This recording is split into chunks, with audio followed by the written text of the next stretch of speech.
बिस्मिल्लाहिर्रहमानिर्रहीम। My name is Mohammad Arsalan. How are you? I hope you will be fine. आप लोग ग्रेड्सबर्ग YouTube channel देख रहे हैं। आज का हमारा टॉपिक है anatomy of digestive system. Anatomy of digestive system का दूसरा नाम गैस्ट्रोइंटेस्टाइनल ट्रैक्ट भी है। इसको GIT एब्रीविएशंस में लिखा जाता है और इसको एलिमेंट्री कैनाल कहते हैं।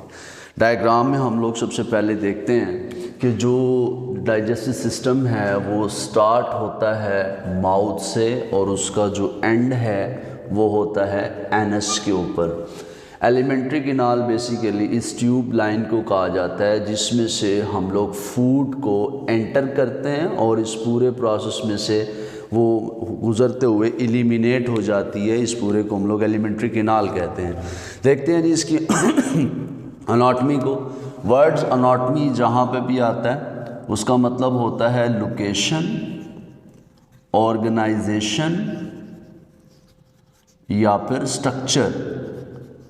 किसी भी चीज़ का स्ट्रक्चर, उसकी लोकेशन और उसकी ऑर्गेनाइजेशन जब एनाटॉमी कहलाती है। तो स्टार्ट करते हैं इसको माउथ से कि माउथ या ओरल कैविटी क्या है। ये एक इर्रेगुलर स्पेस है जिसमें से हम लोग फूड को एंटर करते हैं। माउथ बेसिकली है क्या? माउथ जो है उसमें लिप्स, चिक, गम, पैलेट, टीथ, उसके बाद टंग, ये इन चीज़ों का जो है वो माउथ या ओरल कैविटी मुरक्कब है। और माउथ जो है उसको ओरल कैविटी भी कहा जाता है। माउथ के अंदर जो सबसे इम्पॉर्टेंट चीज़ डाइजेस्टिव सिस्टम के अंदर है वो है सलाइवरी ग्लैंड। ये सलाइवरी ग्लैंड में से एक सेक्रेशन निकलती है जिसको सलाइवा कहते हैं। ये सलाइवा जो है, सलाइवरी ग्लैंड जो है वो माउथ में 4 तरह के होते हैं जिसको हम लोग जो है वो सब मैंडिबुलर, सबलिंगुअल, पेरोटिड ग्लैंड्स का इनको जो है वो नाम देते हैं। सलाइवा जो है ये फूड की डाइजेशन में रोल प्ले करता है। इसके अंदर एक एंजाइम होता है जिसको हम लोग टाइलिन कहते हैं।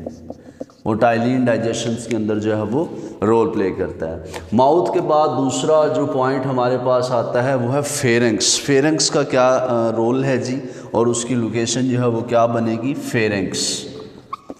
फेरेंक्स हम लोग जो है वो गले को कहते हैं, थॉट को कहते हैं। और इसका जो लेंथ है फेरेंक्स की वो 5 से 6 इंच जो है वो इसकी लेंथ है। और फेरेंक्स जो है वो माउथ से पहले और इसोफेगस से पहले और माउथ की जो है वो बाद में आता है। फेरेंक्स एक ऐसी जगह है जो एक चोक का रोल प्ले करती है।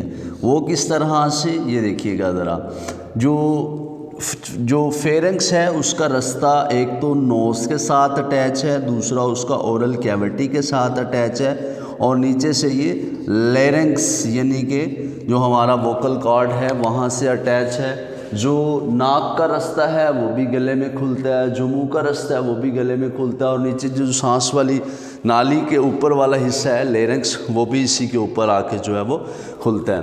नेक्स्ट है जी हमारे पास ईसोफेगस। ईसोफेगस क्या होता है? ईसोफेगस जो है उसको हम लोग उर्दू में खुराक की नाली कहते हैं। खुराक की नाली, इसमें से फूड जो है वो पास होकर स्टमक तक पहुंचती है। इसकी जो लेंथ है वो 25 सेंटीमीटर इसकी लेंथ है और इसका जो डायामीटर है वो 2 सेंटीमीटर तक जो है वो एक्सटेंड करता है। नेक्स्ट हमारे पास आता है जी स्टमक।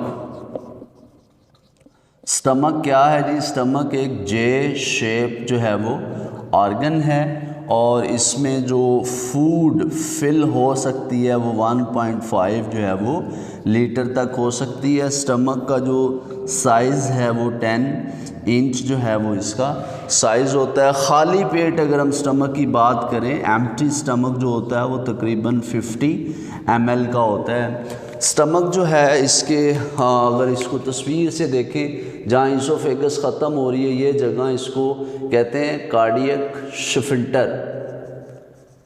और यहाँ से जो ये वाला स्फिंक्टर है सेंटर वाला, इसको लास्ट वाला, इसको हम लोग नाम देते हैं पाइलोरिक स्फिंक्टर, यहाँ पे स्टमक का एंड हो जाता है। ये स्टमक की बॉडी है जिसमें जो है वो मुख्तलिफ खुराक जो है वो डाइजेशन के अमल से जो है वो गुजारी जाती है। नेक्स्ट हमारे पास आ गया जी स्मॉल इंटेस्टाइन के। स्मॉल इंटेस्टाइन जो है वो क्या है? स्मॉल इंटेस्टाइन स्टमक के बाद स्टार्ट होती है। इसकी जो एक एवरेज लेंथ है 4.6 to 9.8 मीटर तक होती है। फ़ीमेल में 7.1 मीटर फ़ीमेल में, और मेल के अंदर जो है ये 6.9 मीटर तक होती है। एवरेज इसकी निकालें तो 7 मीटर निकलती है।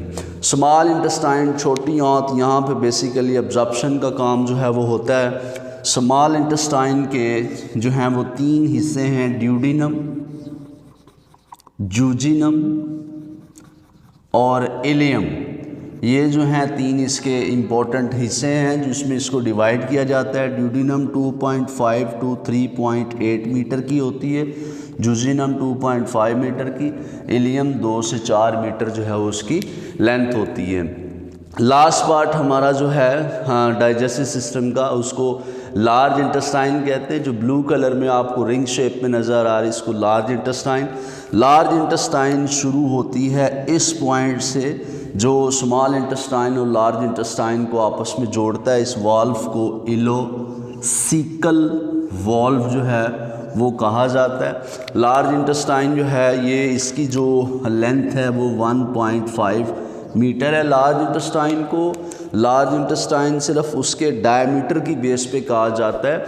लेंथ में स्मॉल इंटेस्टाइन जो है वो ज़्यादा है, 7 मीटर जो है वो उसकी लेंथ है। लार्ज इंटेस्टाइन के जो हैं वो 4 पार्ट हैं जिसमें सीकम, कोलोन, रेक्टम और एनस। कोलोन जो है वो सबसे बड़ा पार्ट है लार्ज इंटेस्टाइन का। कोलोन को आगे 4 हिस्सों के अंदर जो है वो डिवाइड कर दिया जाता है, ascending colon, descending colon, transverse colon और सिग्माइड कोलोन। और आखिर में जो लार्ज इंटेस्टाइन के पार्ट्स हैं उसको रेक्टम और जो है वो एनस, यहाँ पे आके जो है वो लार्ज इंटेस्टाइन का जो है वो एंड हो जाता है। इसको अगर हम लोग तस्वीर में कुछ ऑर्गन आप लोगों को नज़र आ रहे होंगे जिसको हमने डिस्कस नहीं किया, जिसमें एक लीवर और एक गॉल ब्लैडर और उसके बाद तीसरा जो है वो पिंक्रियाज, इसको हमने डिस्कस नहीं किया। लीवर, गॉल ब्लैडर और पिंक्रियाज, इनको हम लोग कहते हैं एक्सेसरी ऑर्गन्स। वो वाले ऑर्गन्स जो कि जिनमें से खुराक गुज़रती नहीं है लेकिन इन तीनों में से एक सेक्रेशन जो है वो निकलती है, डाइजेस्टिव सेक्रेशन निकलती है जो कि डाइजेशन ऑफ फूड में इम्पॉर्टेंट रोल प्ले करता है। लीवर से जो सेक्रेशन निकलती है उसको बाइल कहते हैं, और बाइल की जो स्टोरेज है वो बाइल की स्टोरेज जो है वो गॉल ब्लैडर के अंदर होगी। और ये पिंक्रियाज उर्दू में इसको लबलबा कहते हैं। पिंक्रियाज से भी एक सेक्रेशन कॉमन बाइल डक्ट से होती है, ड्यूडिनम में गिरती है, जिसमें इंपॉर्टेंट जो हैं वो एंजाइम होते हैं, जिसमें ट्रिप्सिन है, उसके अलावा इसमें पिंक्रियाटिक अमाइलेज है जो कि डाइजेशन ऑफ फूड में इंपॉर्टेंट रोल प्ले करते हैं। आई होप कि आप लोगों को जो है वो आज के टॉपिक की समझ आ गई होगी। तब तक के लिए इजाज़त दीजिएगा। अल्लाह हाफ़िज़।